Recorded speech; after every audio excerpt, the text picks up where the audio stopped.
Thank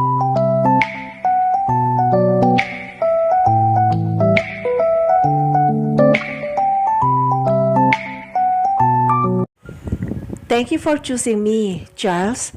Tadhana nga siguro ang nagdala sa atin dito. Sabi ni Rebecca, nagyakapan ng dalawa at napatigil si Charles. Actually, mayroon pa akong isang surprise na para sa'yo. Anya, may sininyasan si Charles. Narinig ni Rebecca ang mga pamilyar na boses. Nanlaki ang mga mata niya nang makita ang kanyang ina at kapatid. Mama, Sofia! Napatakbo si Rebecca sa kanyang pamilya. Congratulations, anak. Masaya ako para sa'yo. Kinausap po ba kayo ni Charles tungkol dito?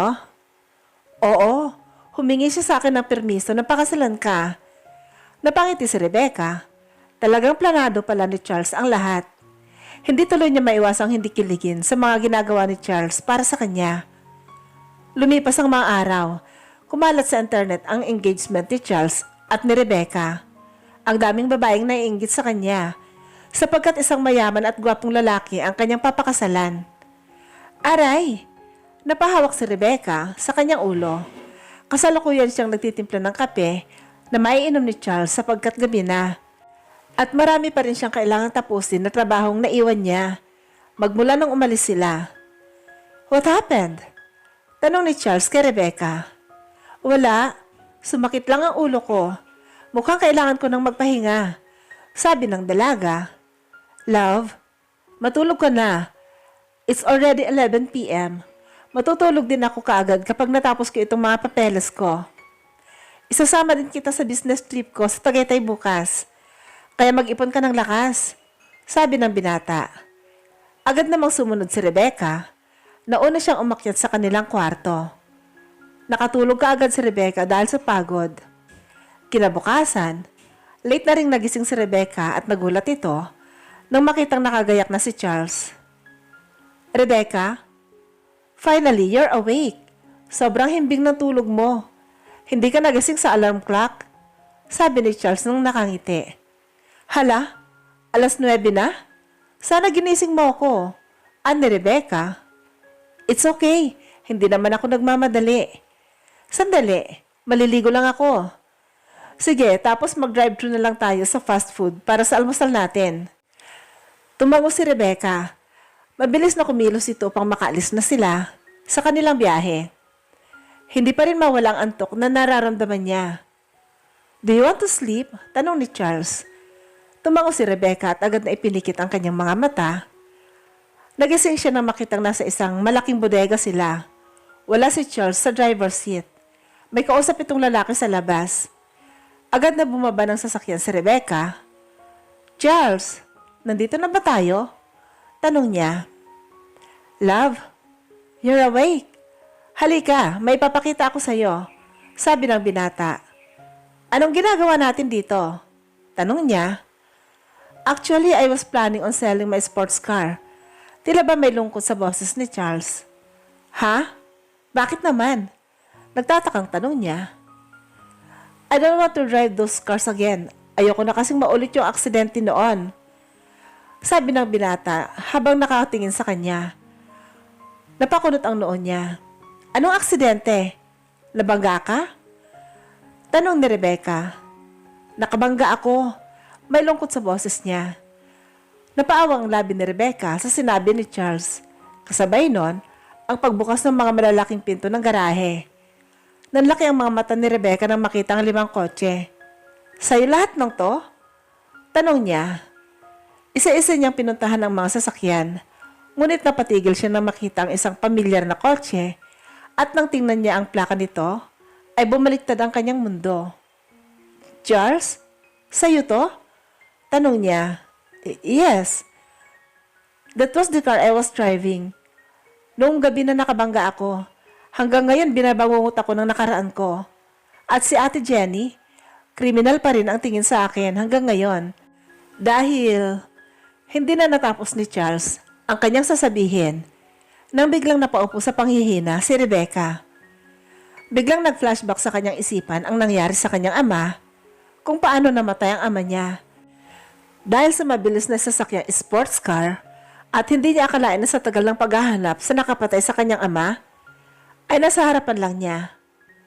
Rebecca, please, don't be scared. Pinagsisisihan ko ang gabing yon. Simula noon, hindi na ako gumamit ng sports car dahil hindi makapaniwala si Rebecca. Kasabay ng pagtulo ng kanyang mga luha. Love, bakit ganyan ang reaction mo? Tanong ni Charles at agad na hinawakan ang magkabilang braso ng dalaga upang itayo sana ito sa pagkakaupo niya. Ngunit laking gulat ni Charles nang itulak siya ng dalaga. Kailan mo pagbabayaran ang ginawa mong kasalanan? Sigaw niya dito. Love, it was an accident. Hindi ko siya nakita kaya kasalanan mo dahil mabilis ka. Ginawa mong race road ang main road. Napatigil si Charles sa mga sinabi ng dalaga. Hindi niya alam ang kanyang sasabihin o gagawin. Paano mo nalaman? Dahil ikaw ang pumatay sa papa ko. Ikaw ang may gawa ng lahat kung bakit kami naghirap ng ganito. Dahil nawala si papa. Napakatagal ka naming hinahanap, Charles. Ilang taon na ang lumipas. Pero ang plakang ito, hindi mawawala sa utak ko. Sigaw ni Rebecca. Napaawang ang labi ni Charles. Kasabay noon ang pagtulo ng kanyang mga luha. Ilang taon niyang tinakasan ang ginawa niyang kasalanan. Ngunit dumating ng araw na pagbabayaran niya ang lahat. Dahil sa disgrasyang ginawa niya noon. Rebecca, huwag mo akong hawakan, Charles. Kirot ng puso ang tanging niyang nararamdaman. Hindi niya lubos maisip kung tadhana nga ba ang mahalin niya si Rebecca. O ito ang tulay para lang mapagbayaran niya ang mga kasalanan niya noon. I'm sorry. Sorry. Sorry. Paulit-ulit na sambit ni Charles at dahan-dahang lumuhod sa harapan ni Rebecca. Ang tagal na kitang gustong ipakulong. Kaya pala hindi ka mahuli-huli dahil malaking tao ka. Mayaman. May kapangyarihan. Kailangan mong panagutan ang lahat, Charles. Sigaw ni Rebecca at mabilis na iniwan si Charles. Hindi alam ni Rebecca ang daan pauwi sa kanila. Ngunit ang nasa isip niya lang ay takasan ang taong sumira ng buhay nila. Habang si Charles ay tulala at nanatiling nakaluhod habang patuloy ang pagluha. Doble ang sakit na kanyang nararamdaman sapagkat dahil sa nagawa niya ay nawalan siya ng minamahal. Lumipas ang mga araw na malagi si Rebecca sa kanyang ina. Nakwento na rin ni Rebecca ang lahat at hanggang ngayon ay hindi pa rin niya matanggap na ang lalaking minamahal niya ang may gawa ng pagkamatay ng kanyang ama. Anak, kaya sumasamang pakiramdam mo dahil hindi ka kumakain ng maayos. Wika ng kanyang ina. Wala po akong gana, ma. Tugon ni Rebecca. Gumawa ako ng tsampurado. Pauwi na rin kasi si Sofia para may meriendahin. Siguradong pagod yun sa school. Ikaw ba, anak? Hindi ka talaga kakain? Tanong ulit ng kanyang ina. Hindi sumagot si Rebecca. Hinila niya ang kumot at tinakpan ang buong katawan niya. Ilang araw na siyang nakahiga lamang sa kama. Walang ganang bumangon. Tiningnan niyang muli ang kanyang cellphone. Nagbabaka sakali na tawagan man lang siya ni Charles. Anak, alam mo, sobrang nasaktan ako. Nadurog, nalungkot, nang mawala sa atin ang papa mo. Sobrang hirap ng pinagdaanan natin. Pero kinaya ko ang lahat. At ang papa mo ang naging inspirasyon ko. Akala ko hindi ko kaya magtrabaho pero kinaya ko para sa inyo. Dahil sa papa mo. Naramdaman ni Rebecca ang luha niyang muling tumutulo. Mahal mo si Charles, hindi ba? Mama, napaupo si Rebecca sa kanyang kama. Napatitig siya sa kanyang ina na lumuluhan na rin. Anak, gusto ko lang malaman mo na matagal ko nang pinatawad ang taong nakabangga sa papa mo. Bago mo pa man malaman na si Charles yun. Napakahirap ng tanggapin. Ngunit kung siya pala ang taong minamahal mo. Mama, ayoko. Hindi ko matatanggap na... Aray! Napahawak si Rebecca sa kanyang tiyan. Bigla siyang namilipit sa sakit. Ayan, sumasakit na naman ang tiyan mo. Dahil hindi ka kumakain. Teka, Rebecca, bakit may dugo? May mga dugo. Diyos ko! Nataranta ang ina ni Rebecca at agad siyang itinayo. Umagos ang dugo sa binti ni Rebecca. Wala na siyang lakas pa na maglakad. Sakto namang dumating si Sofia. mula sa eskwelahan. Sofia, tulungan mo ako. Dalhin natin ang ate mo sa ospital. Sigaw ng kanilang ina. Tuluyang nawalan ng malay si Rebecca sa gitna ng sigaw ng kanyang kapatid at ina. Nagising na lamang si Rebecca nang marinig ang boses ni Sofia. Paano yan, ma? Galit na galit si ate kay Kuya Charles. Tapos ngayon magkakaanak pala sila. Napadilat si Rebecca sa kanyang narinig. Napatingin ang ina nito sa kanya.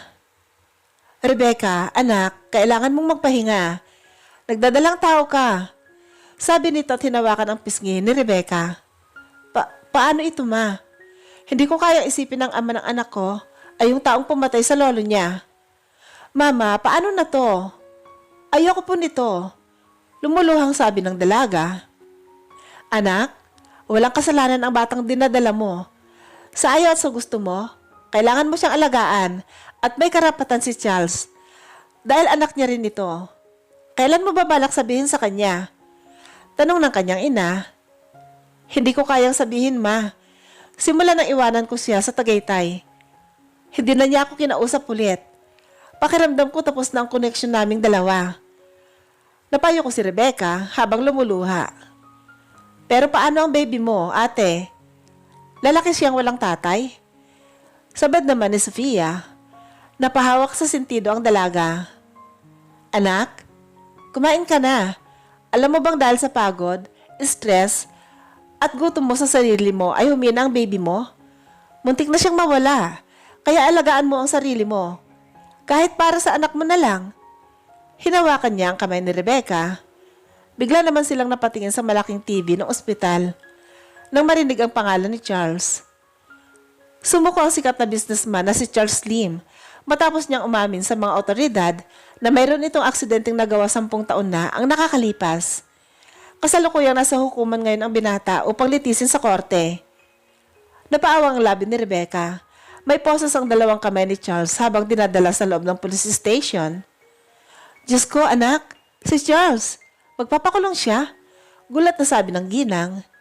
Napatigil si Rebecca nang maalala ang kanyang sinabi. Tinanong niya si Charles kung kailan niya pagbabayaran ang kasalanan nito. Mukhang ngayon ay gagawin na niya ang lahat upang pagbayaran ang nagawa niyang kasalanan. Ma, mahal ko pa si Charles pero... Anak, sundin mo ang puso mo. Lalo na ngayon, magkakaanak na kayo. Isa pa, hindi ba't engaged kayong dalawa? Magpahinga ka at bukas mo siya puntahan. Tumango si Rebecca sa kanyang ina. Napahawak si Rebecca sa tiyan niya at dinama ang anak nito. Sorry anak, hindi ko alam na nariyan ka pala. Hindi kita naalagaan. Babawi ako sa'yo. Bulong ni Rebecca. Upang mabawi niya ang kanyang lakas ay kumain siya ng gulay at mga prutas ng gabing yon. Natulog siya ng mapayapa upang kayanin niya ang pakikipag-usap kay Charles. Kinabukasan, lumabas na si Rebecca sa ospital. Maayos na ang kanyang pakiramdam at iniinom ang mga vitamins na inireseta ng OB sa kanya. Anak, sasamahan kita sa kulungan. Baka kung mapano ka pa roon. Sabi ng ina ni Rebecca. Saglit lang ako doon, ma. Kakausapin ko lang si Charles. Ipapaalam ko sa kanya na nagdadalang tao ako. Sabi naman ni Rebecca sa kanyang ina. Napatango ang ina ni Rebecca. Hinayaan niya ang kanyang anak. Alam niyang malaki na si Rebecca at kayang-kaya na niyang magdesisyon para sa kanyang sarili. Nagtungo si Rebecca sa lugar kung saan nakakulong si Charles. Hawak niya ang kanyang sling bag. Naroon sa loob ang litrato ng kanyang ultrasound upang may katibayan siya sa kanyang sitwasyon. Hello po, Chief. Nandito po ako para dalawin si Charles Slim. Naku, ma'am. Wala po siyang gustong kausapin. Maski ang ate niya. Pumunta na rito kagabi pero wala siyang kinakausap. Napaawang ang labi ni Rebecca. Marahil ay sobrang pagdurusa na ang nararamdaman ni Charles ngayon. Nasaan siya, Chief? Pupuntahan ko siya. Ma'am, bawal po kasi. Importante to, please. Kailangan ko siyang makausap. Kilala mo naman ako, hindi ba? Opo, ma'am. Sundan niyo po ako. Sumunod nga si Rebecca sa chief o police na kasama niya. Dinala siya sa silid kung saan nakakulong si Charles. Napahawak si Rebecca sa bakal na rehas at tinitigan si Charles. Ang laki ng ipinayat nito. At halatang napabayaan na ang sarili sa sobrang dumi ng katawan niya. Charles? Anong ginagawa mo dito? Mag-usap tayo. Para saan pa, Rebecca? Hindi ba't ayaw mo na ako makita? Charles, importante to. Pinagbabayaran ko na lahat ng kasalanan ko, Rebecca, para patunayan sa iyo na pinagsisisihan ko ang lahat. Charles, i-atras na namin ang kaso. Makakalaya ka na. Hindi sumagot ang binata. At tumalikod kay Rebecca. Napabuntong hininga naman si Rebecca sa sobrang katigasan ng ulo nito. Ano ba? Kausapin mo naman ako. Kailangan mo nang lumabas dito. Kailangan mo nang ayusin ulit ang buhay mo. Sigaw ng dalaga. Sabay kalampag sa rehas. Hindi na. Kung ano man ang buhay ko noon, hindi na maibabalik yon. Kriminal ako. Hindi na mawawala sa pagkatao ko yon. Charles, mahal kita. Mahal din kita, Rebecca. Pero para saan pa kung aalis ako dito? May lungkot sa boses ni Charles habang sinasabi yon. Dahil buntis ako. Ama ka na ngayon. Tatay ka na. At may responsibilidad kang tatalikuran kapag nanatili ka dyan. Malumanay na sabi ni Rebecca. Ramdam niya malakas na tibok ng puso nito. Nanlaki ang mga mata ni Charles. Pakiramdam niya ay nabibingi lang siya pero totoo ang kanyang mga narinig. Buntis ka? Tanong ng binata. Oo, kaya pinapatawad na kita. Pinapatawad ka na ng pamilya ko sa kasalanang nagawa mo noon. Alam ko ang pakiramdam ng lumaking walang ama. Kaya ayoko ring iparanas yun sa magiging anak ko. Sa anak natin, Charles. Napatayo si Charles at agad na nilapitan si Rebecca. Hinawakan niya ang pisngi nito. Kitang-kita ng dalaga ang mga luhang tumutulong mula sa mga mata ng binata. Sobrang saya ko, Rebecca. Magkakaanak na tayo. Ituloy na natin ang kasal, Charles. At tuluyan nang nakalaya si Charles habang galit na galit sa kanya ang kanyang pamilya sa ginawa nito. Dahil pagkatapos ng ilang taon nilang hirap para pagtakpan lamang si Charles, ay siya rin palang susuko ang kanyang sarili. Kalat pa rin sa social media ang pagbagsak mo, Charles. Paano ka kung galit sa iyong pamilya mo? Tanong ni Rebecca. Kaya ko magtayo ng sarili kong negosyo. Gagamitin ko ang mga pagbebentahan ko ng sports cars. Hinawakan ni Charles ang kamay ni Rebecca. Sa ngayon, ay kasalukuyang nakatira si Charles sa magulang ni Rebecca sapagkat mainit ang pangalan ni Charles sa mga tao sa Kamaynilaan. Alam mo, napatunayan ko sa sarili ko na hindi ko kayang mawala ka sa buhay ko. Bulong ni Rebecca at naupo sa kanyang kama.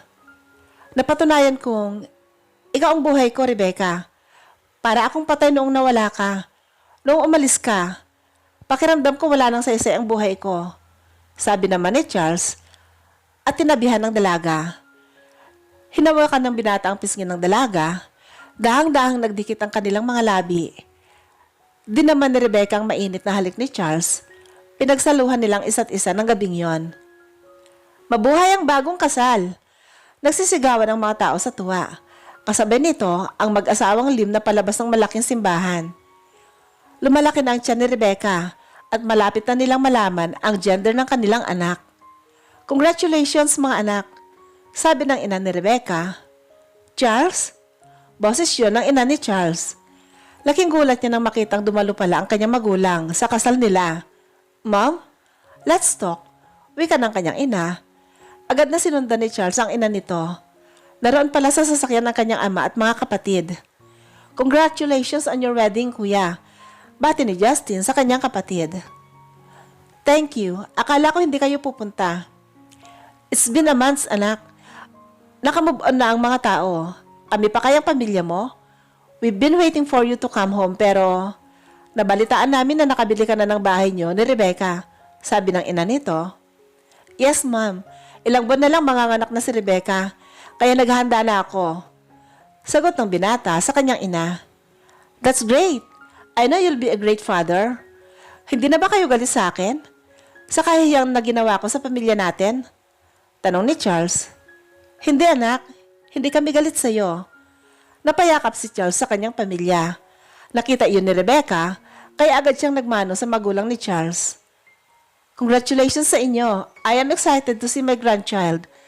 Sabi ng ina ng binata. Salamat po't dumalo kayo sa kasal namin. Kain po tayo sa reception. Malapit lang po dito yon. Sagot naman ni Rebecca. Oo naman anak. Napangiti ang dalaga. Hinawakan ni Charles ang kamay ni Rebecca. Nagkatitigan ang dalawa. Sobrang saya ng kanilang mga puso. Mahal na mahal kita, Rebecca. Mahal na mahal din kita, Charles. Namuhay ng mapayapa si Charles at Rebecca. Muling naging successful businessman si Charles, habang si Rebecca ay nagsupling ng isang magandang babae. Sa wakas, ay mabubuhay ng pamilya ni Rebecca ng mapayapa. At napatawad na rin nila ang may kagagawa ng pagkamatay ng kanyang ama.